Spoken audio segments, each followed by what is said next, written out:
दोस्तों, स्वागत है आप सभी का ऑनलाइन एग्जाम प्रिपरेशन पर which is the part of study for civil services. दोस्तों, आज की वीडियो में हम देखने वाले हैं विश्व के प्रमुख संगठन। ये हमारी सीरीज चल रही है जिसमें हमने कुछ संगठन पढ़ भी लिए हैं, कुछ संस्थाएं भी पढ़ ली हैं, कुछ बाकी है जिनको आज हम पढ़ेंगे। चलिए स्टार्ट करते हैं। आज हमें सबसे पहले पढ़ना है यूनेस्को के बारे में। संयुक्त राष्ट्र शैक्षिक, वैज्ञानिक और सांस्कृतिक संगठन इसका फुल फॉर्म हो जाएगा। यहाँ पर हम उतने ही तथ्य पढ़ रहे हैं जो आपके एग्जाम के दृष्टिकोण से महत्वपूर्ण है, एग्जाम में जो पूछा जाता है बस उतना ही पढ़ रहे हैं। हमें किसी भी टॉपिक में पीएचडी नहीं करनी है, बस हमारा उद्देश्य है एग्जाम को क्वालिफाई करना। तो हम एग्जाम क्रॉस करना चाहते हैं, एग्जाम क्रैक करना चाहते हैं, उसी के लिए बस हम उतने ही तथ्य पढ़ेंगे जितने एग्जाम में पूछे जाते हैं। और ये वीडियो आपके हर एग्जाम के लिए इंपॉर्टेंट है, चाहे आप कोई भी स्टेट पीसीएस दे रहे हो या फिर वनडे एग्जाम, सभी इसको देख सकते हैं। तो यूनेस्को की स्थापना होती है 1945 में। इसका मुख्यालय हो जाएगा पेरिस में, फ्रांस के पेरिस शहर में इसका हेडक्वार्टर है। इस संगठन में 194 मेंबर्स हैं, 194 मेंबर कंट्रीज हैं, 12 इसके सहयोगी सदस्य राष्ट्र हैं। महानिदेशक इसके कौन है? अभी आड्रे अजोलो इसके महानिदेशक हैं। और आड्रे अजोलो फ्रांस को यूनेस्को के महानिदेशक के पद पर फिर से चुना गया है। ये फ्रांस से बिलोंग करते हैं। भारत यूनेस्को की स्थापना के बाद 1946 से संयुक्त राष्ट्र शैक्षिक, वैज्ञानिक और सांस्कृतिक संगठन संयुक्त राष्ट्र की विशेष एजेंसी का सदस्य रहा है। तो हमने 1946 में इसको ज्वाइन किया, 1945 में इसकी स्थापना होती है। अगला संगठन है संयुक्त राष्ट्र जनसंख्या कोष। इसको यूनेपा भी कहा जाता है। यूनेपा ऐसे करके भी आपसे हिंदी में लिख के भी पूछ सकते हैं। स्थापना हुई थी 1969 में, 1969 में। मुख्यालय इसका न्यूयॉर्क शहर में है। संयुक्त राज्य अमेरिका के यूएसए के न्यूयॉर्क में इसका हेडक्वार्टर हो जाएगा। अंग्रेजी माध्यम वाले भी यही वीडियो देख लें, क्योंकि अंग्रेजी में इतना कुछ टर्म्स आपके चेंज होने नहीं है, एज इट इज ही रहेगा। कार्यकारी निदेशक इसके डॉक्टर नतालिया कनेम है, ये चीज याद रखें।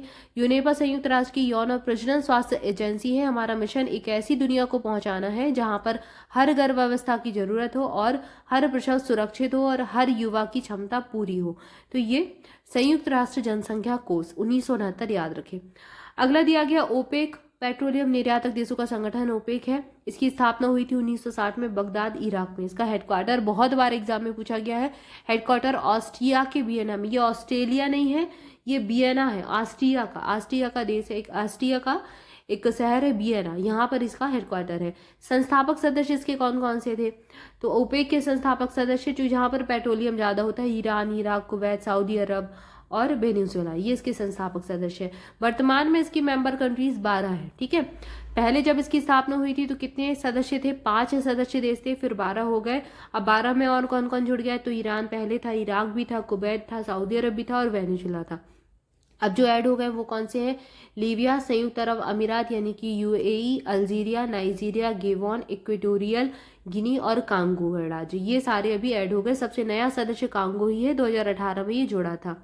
अंगोला ने 1 जनवरी 2024 में अपनी सदस्यता वापस ले ली थी।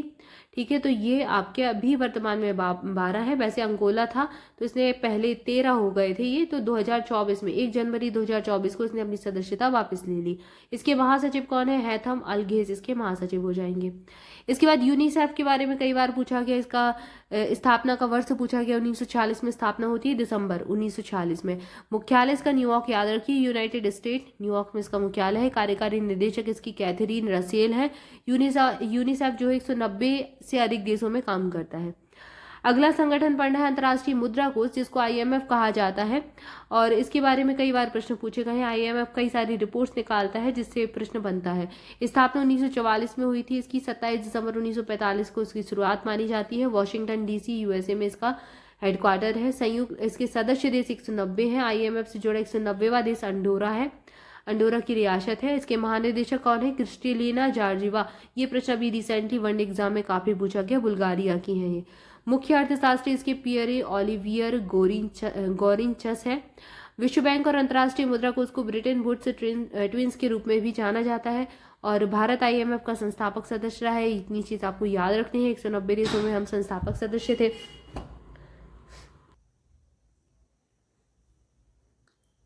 तो दोस्तों, इसके मुख्य अर्थशास्त्री हैं पियरे ओलिवियर गोरिंचस। विश्व बैंक और अंतर्राष्ट्रीय मुद्रा कोष को ब्रिटेन वुड्स ट्विंस के रूप में जाना जाता है। भारत आईएमएफ का संस्थापक सदस्य है, ये चीज याद रखें।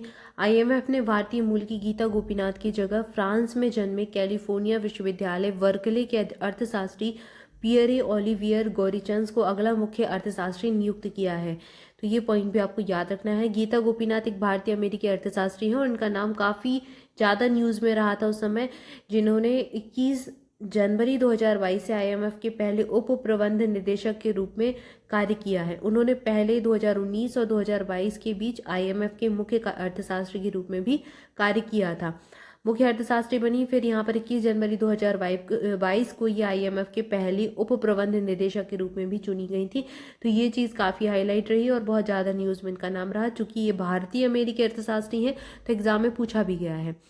अगला संगठन है गुट निरपेक्ष आंदोलन, जिसको नाम कहा जाता है। स्थापना 1961 में बेलग्रेड सर्बिया में हुई थी। मुख्यालय इसका मध्य जकार्ता इंडोनेशिया में है। ठीक है, याद रखना है स्थापना बेलग्रेड में हुई, लेकिन इसका जो मुख्यालय है इंडोनेशिया के जकार्ता में है।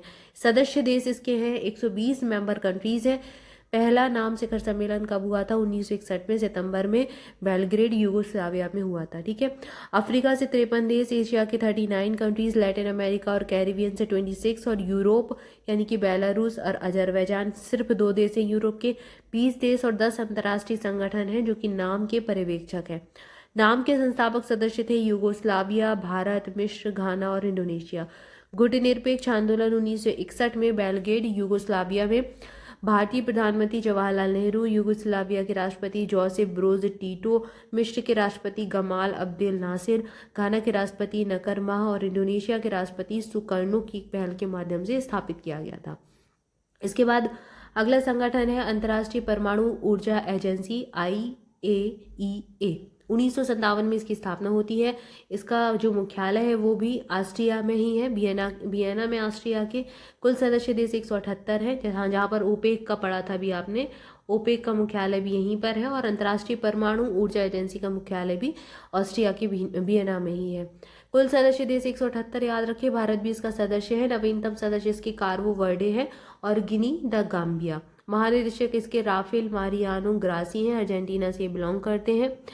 इसके अलावा आपको जो अगला संगठन पढ़ना है WMO, विश्व मौसम विज्ञान संगठन। इसकी स्थापना 23 मार्च 1950 को हुई थी। 23 मार्च को इसलिए मौसम दिवस भी मनाया जाता है। इसका हेडक्वार्टर जिनेवा में है, स्विट्जरलैंड के। इसके अध्यक्ष अब्दुल्ला अल मंडोस UAE के हैं। ये विश्व मौसम विज्ञान संगठन एक अंतर सरकारी संगठन है। WMO की मेंबर कंट्रीज 193 हैं और इसमें 187 देश है। 6 क्षेत्र शामिल हैं जो अपनी स्वयं के मौसम संबंधी सेवाएं बनाए रखते हैं। तो ये मौसम संबंधी कार्य करता है विश्व के लिए। एशियन डेवलपमेंट बैंक ADB जिसको कहा जाता है, स्थापना हुई थी 19 दिसंबर 1966 को मनीला में, फिलीपींस के मनीला में इसका मुख्यालय हो जाएगा।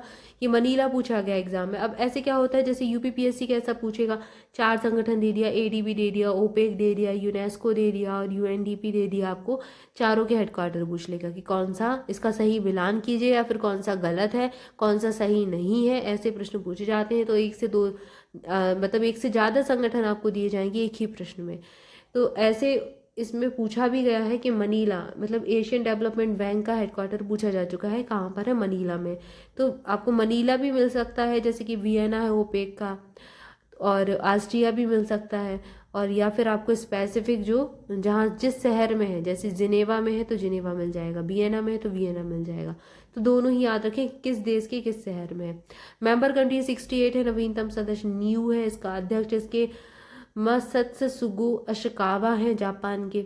भारत ADB का संस्थापक सदस्य रहा है और बैंक का चौथा सबसे बड़ा शेयरधारक भी भारत है, एशियन डेवलपमेंट बैंक का। 1966 में अपनी स्थापना के समय 31 सदस्य थे और ADB में अभी बढ़कर 68 सदस्य हो गए हैं, जिनमें 49 एशिया के हैं, प्रशांत क्षेत्र के भीतर, और 19 इसके बाहर हैं। संयुक्त राष्ट्र औद्योगिक विकास संगठन यूनिडो इसको कहा जाता है। 1966 में स्थापना होती है नवंबर महीने में। इसका मुख्यालय भी वियना में है, ऑस्ट्रिया के, और 172 सदस्य देश हैं। इसके महानिदेशक हैं गर्ड मुलर। ठीक है, अगला संगठन है क्षेत्रीय व्यापक आर्थिक भागीदारी RCEP जिसको कहा जाता है। इसमें 15 सदस्य देश हैं, जिसमें आसियान के सदस्य हैं 10 और 5 सदस्य अलग से हैं। ये 5 सदस्य जैसे Brunei, Cambodia, Indonesia, Laos, Malaysia, Myanmar, Philippines, Singapore, Thailand और वियतनाम। ये तो हो गए आसियान के सदस्य।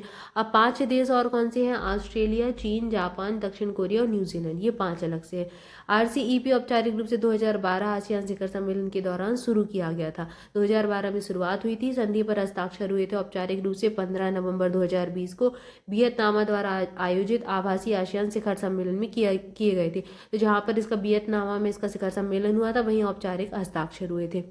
फिर अंतर्राष्ट्रीय दूरसंचार संघ, जिसको ITU कहा जाता है, 17 मई 1865 में इसकी स्थापना हुई है। जिनेवा में इसका हेडक्वार्टर है। डोरेन वोगडान मार्टिन इसके महासचिव है। 193 मेंबर कंट्रीज हैं। 900 से अधिक कंपनियां इसमें सदस्यता ग्रहण करे हैं। डोरेन बोगदान मार्टिन ने 1 जनवरी 2023 को ITU महासचिव के रूप में पदभार ग्रहण किया था। और ये जो इसके सदस्य हैं, सदस्य राज्यों द्वारा उनके ऐतिहासिक चुनाव में उन्हें 157 वर्षीय संगठन के प्रमुख बनने वाली ये पहली महिला भी बना दिया गया है। तो ये पहली महिला है डोरेन वोगडान मार्टिन, जो कि इसकी अध्यक्ष बनी है। 157 वर्षीय संगठन, मतलब इस संगठन को 150 साल से ज़्यादा हो गए हैं। ये चीज़ थोड़ा ध्यान रखें। आप देख ही सकते हैं, काफ़ी पुराना है, 1865 में इसकी स्थापना हुई थी। फिर एक अंतर्राष्ट्रीय समुद्री संगठन IMO 1948 में स्थापना हुई थी। लंदन, यूनाइटेड किंगडम में इसका हेडक्वार्टर है। और इसके महासचिव हैं आर्सेनियो एंटोनियो गोमिंगवेज बेलास्को, पनामा गणराज्य के हैं। सदस्य देश 175 है।